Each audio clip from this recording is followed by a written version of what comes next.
After the nuclear war, everything changed. The world as we knew it was gone, replaced by a barren wasteland of destruction and despair. The air was thick with radiation, making it nearly impossible to breathe without a mask. The sun was blocked out by a thick layer of ash, casting a perpetual darkness over the land. In the aftermath of the war, survival became the only goal. People banded together in small groups, scavenging for food and supplies wherever they could find them. Water was scarce, and what little remained was often contaminated with radiation. Those who were lucky enough to find clean water hoarded it, knowing that it could mean the difference between life and death. Food was even harder to come by.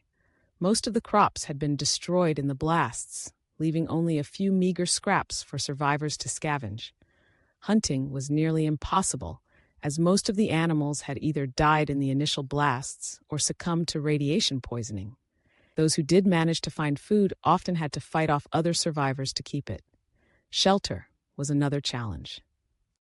The buildings that had once stood tall and proud were now nothing more than crumbling ruins, barely standing in the wake of the destruction.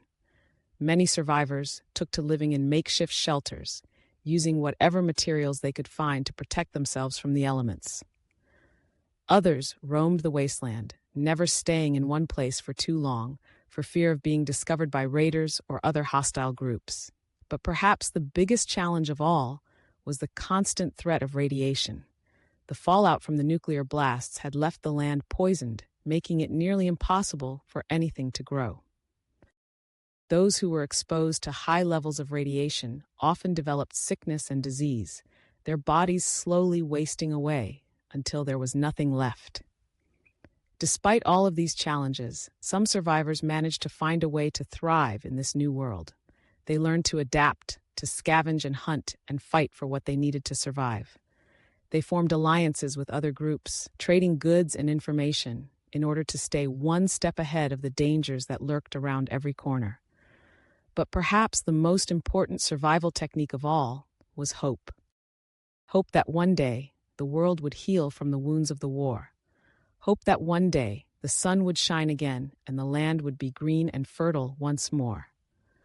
Hope that one day humanity would rise from the ashes and rebuild what had been lost.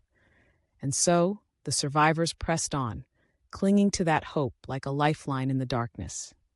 They knew that the road ahead would be long and difficult, but they also knew that as long as they had each other, they could overcome anything. And so they marched forward into the unknown, determined to survive no matter what it took.